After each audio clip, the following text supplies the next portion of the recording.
नमस्कार, आइए जानते हैं आज की इस वीडियो के माध्यम से नवरात्रि में क्यों करते हैं कलश स्थापना और इनका क्या होता है महत्व। कलश स्थापना करने का शुभ महत्व क्या होता है, तो हम आज इस वीडियो के माध्यम से बताने वाले हैं। तो आइए जानते हैं। हमारे हिंदू धर्म में पूजा पाठ और किसी धार्मिक अनुष्ठानों में कलश स्थापना का विशेष महत्व होता है। शास्त्रों में कलश को सुख, समृद्धि, ऐश्वर्य और मंगल कामनाओं का प्रतीक माना गया है। बिना कलश स्थापना के कोई भी धार्मिक अनुष्ठान पूरा नहीं माना गया है। हर वर्ष अश्विन माह के नवरात्रि के पहले दिन यानी प्रतिपदा तिथि पर कलश स्थापना की जाती है।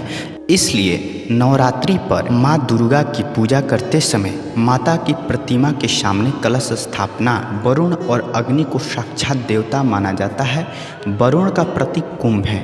कुंभ को देखते ही समुद्र मंथन की कथा स्मरण हो जाता है। घट का साथ ही जुड़ी है श्री कृष्ण की बाल की लीला और समुद्र मंथन का प्रसंग। मोहिनी अवतार के हाथों देव असुरों के बीच अमृत बांटने की कथा स्मरण हो जाती है। शास्त्रों में कलश दर्शन को देव दर्शन के समकक्ष माना गया है। कलश स्थापना के समय जिन श्लोकों का उच्चारण और जो भावना व्यक्त की जाती है उसी से स्पष्ट हो जाता है कि कलश क्यों मंगल सूचक है। कलश की स्थापना और उसके पूजन के समय पुजारी शास्त्र सम्मत कुछ मंत्रों का उच्चारण करते हैं। कलशस्य मुखे विष्णु कंठे रुद्र समाश्रितः मूले तस्य स्थितो ब्रह्मा मध्ये मात्र गणा स्मृतः। और भी श्लोक है। इसके पहले कांचन से कीर्ति महान है और सुवर्णा से सुनहरा जीवन श्रेष्ठ है। मंदिर के शिखर पर स्थित कलश व कीर्ति और वैसा जीवन प्राप्त कर चुका है, अब उसे अपने बारे में हीन भाव रखने का कोई कारण नहीं है। छोटा मानव भी महान कार्य में निमित्त बना हो तो वह जीवन में महानता की शिखर को प्राप्त करता है। उसके बाद उसे छोटेपन का अनुभव नहीं करना चाहिए।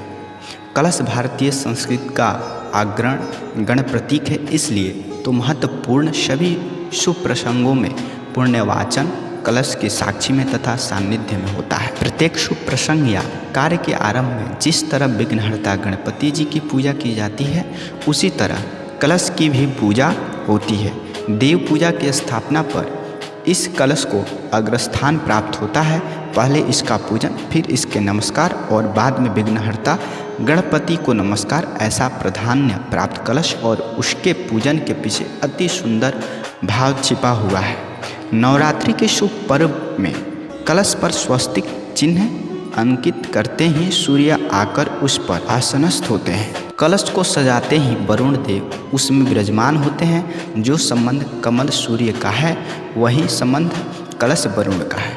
वास्तव में कलश यानी लोटे में भरा हुआ या घड़े में भरा हुआ साधारण जल, परंतु कलश की स्थापना के बाद उसके पूजन के बाद वह जल सामान्य जल न रहकर दिव्य ओजस्वी बन जाता है। हे वरुण देव, तुम्हें नमस्कार करके मैं तुम्हारे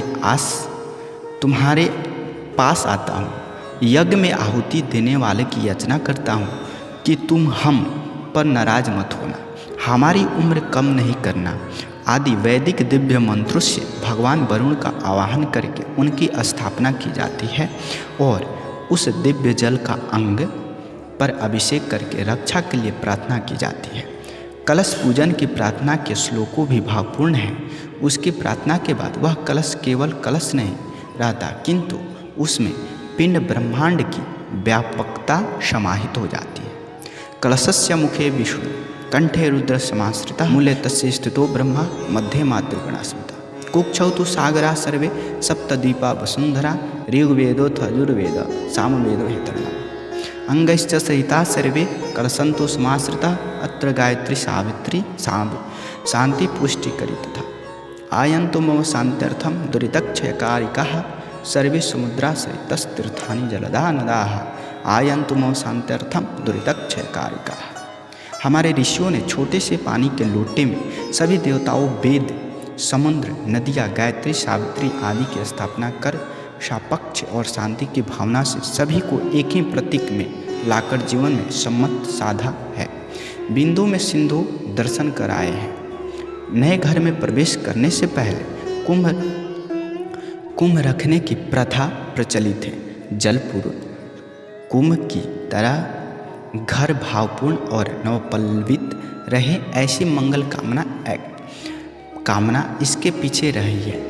कलश या कुंभ पर श्रीफल रखने से उसकी शोभा दोगुना होती है। श्रेष्ठागमन के समय माथे पर श्रीफल युक्त कलश लेकर खड़ी रह कुमारिकाओं को हम कई बार देखते हैं। भावहीन आतिथ्य सत्कार का यह अनोखा प्रकार है। गुजरात में नवरात्रि के प्रसंग पर खेला जाने वाला गरबा कलश या कुंभ का ही स्वरूप है। गरबा सजल होने के बजाय सतेज होता है। वास्तु और स्थापत्य शास्त्र में भी कलश का सबसे खास महत्व है। देवी दुर्गा की पूजा में कलश क्यों स्थापित करते हैं? कलश स्थापना में संबंधित हमारे पुराणों में एक मान्यता है जिसमें कलश को भगवान विष्णु का रूप माना गया है। इसलिए लोग देवी की पूजा से पहले कलश का पूजन करते हैं। पूजा स्थापना पर कलश की स्थापना करते हैं। पहले उस जगह को गंगा जल से शुद्धि किया जाता है और फिर पूजा में सभी देवी देवताओं को आमंत्रित किया जाता है। कलश को 5 तरह के पत्ते से सजाया जाता है। माँ दुर्गा की फोटो या मूर्ति को पूजा स्थल के बीचों बीच स्थापित करते हैं और माँ का श्रृंगार करते हैं और पूजन करते हैं। कलश के ऊपर आम्रपत्र होता है जिसके ऊपर मिट्टी के पात्र में केसर से रंगा हुआ अक्षत चावल रहता है, जिसका भाव यह होता है कि परमात्मा यहाँ अवतरित होकर हम अक्षत अथवा अविनाशी आत्माओं को एवं पंच तत्व की प्रकृति को शुद्ध करें। दिव्य ज्ञान को धारण करने वाली आत्मा आम्रपत्र पल्लों के समान हमेशा हरियाली सुखमय युक्त रहे। कलश में डाला जाने वाले दुर्वा को सुपारी पुष्प इस भावनाओं को दर्शाती है कि हमारी पात्रता में दूब समान जीवनी शक्ति, कुश जैसी प्रखरता, सुपारी के समान गुणयुक्त स्थिरता, फूल जैसा उल्लास एवं द्रव्य के समान सर्वग्राणी को समाहित हो जाए। तो आप कलश स्थापना के महत्व के बारे में अवश्य समझ पाए होंगे। तो आज के लिए इतना ही, मिलते हैं फिर अगले वीडियो में। तब तक के लिए जय हिंद, वंदे मातरम, जय माँ विंध्यवासिनी।